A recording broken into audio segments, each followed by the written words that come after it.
Hey guys, happy Wednesday, and we are doing some strict pressing today. Very similar to what we did yesterday with the back squat. So this will be tempo work, supersetted with a chin over the bar or chest to bar hold. So here's what it's gonna look like. It's gonna be 4 sets of 8 reps, same rep scheme as yesterday. Every rep we're gonna do a 3-second negative. So here's what it'll look like. Find your grip. I always remind people, for a strict press, we are not gonna come out of the bar with the bar on our rack position on the shoulders, right? We're not using the body to drive the weight. So what you're gonna focus on is getting a nice strong grip on the bar and come out like this, right? So the bar is squarely in the hands, the wrist is underneath, and the elbows are underneath the bar, slightly in front of the bar, okay? More like this position. Take a step back, squeeze your body nice and tight. You're gonna drive up, and then do a 3-second lower drive. 1, 2, 3. For 8 reps, okay?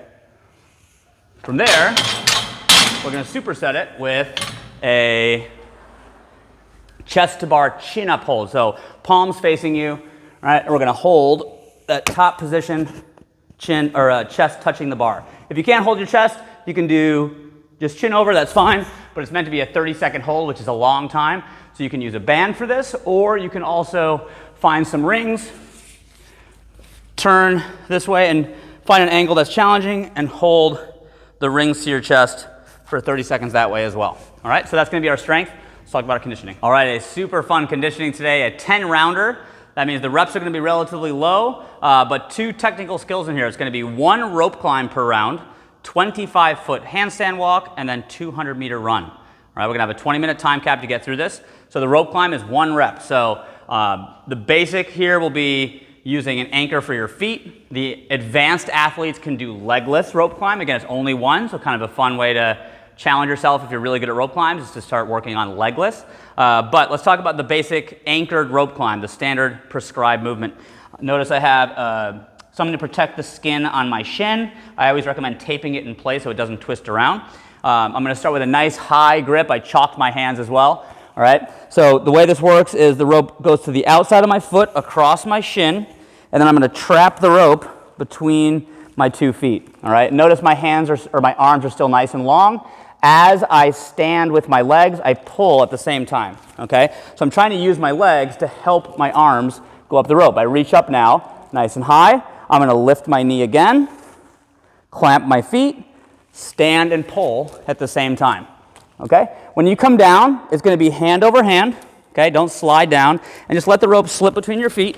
If you want to look down, jump off, that's it.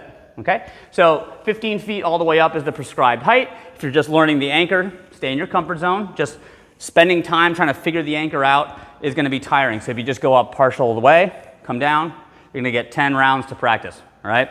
The rope lower, I always like to point out, there are variations of the rope lower, so this is the scale down. Try to keep your body as rigid as possible.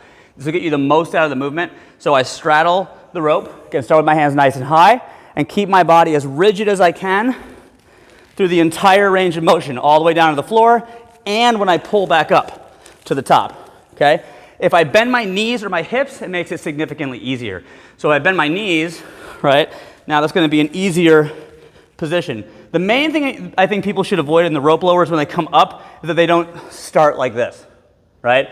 Now I've gone up the rope a little bit and I'm not gonna get nearly as much out of the movement. Try to start by pulling your hips and your shoulders off the ground at the same time, okay? Remember, it's only 1 rep and it's meant to be challenging, so make sure you just pay attention to that variation, all right? So that is the rope climb. From there, we got a 25-foot handstand walk. So for those that are good at handstand walking, this is not a huge distance. We'll talk about some scaling options, but main thing with the handstand walk we talk about is you have to have a good controlled kick up, and walking feels like you're gonna fall on your back. That's the thing that scares a lot of people. So you have to be patient to make sure that your weight shifts in front and then your hands are just catching up. Often what we see is this: if you're scared or don't have a good controlled kick up, you'll kick up and people never let their feet get on the other side because they're scared of falling on their back. So that means that you need to focus on probably some wall drills, but watch a good one. I'm gonna kick up, my feet are gonna lead. Okay, slightly in front. Okay, get to 25 feet. That'll be the end of my round. Okay, let's talk about scaling options. So the easiest one is going to be doing shoulder taps in a plank position. So just doing 10 taps like this, 5 each arm. Okay, keeping the body nice and tight. From there, what most people will do is some version of handstand shoulder taps. So for this, the easiest one will be to start at about a 45-degree angle and pike your hips out. All right, so from here, it's a little bit easier. I go back and forth, and you're totally safe to just step down. Okay, as you get better, you get closer to the wall. So the main one will be getting about 6 inches from the wall and then tapping from here.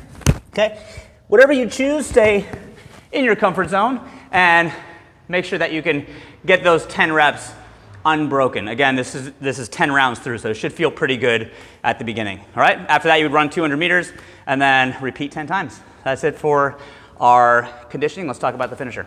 Really simple finisher today, guys, is going to be accumulate 2 minutes hanging in a hollow body position. All right, we want to just basically try to be active when we're hanging. So normal grip, okay, nice deep grip, thumb around the bar ideally, feet together and slightly in front of you. Okay, this is all we're doing. Main difference when it means an active position is we're not relaxing. Okay, so see the difference there? So my shoulders are engaged, my feet are in front, my belly's tight, my butt's tight, my legs are straight, and I'm working to maintain that hollow body position. Rest as needed, accumulate 2 minutes. That's it for today, guys. See you tomorrow.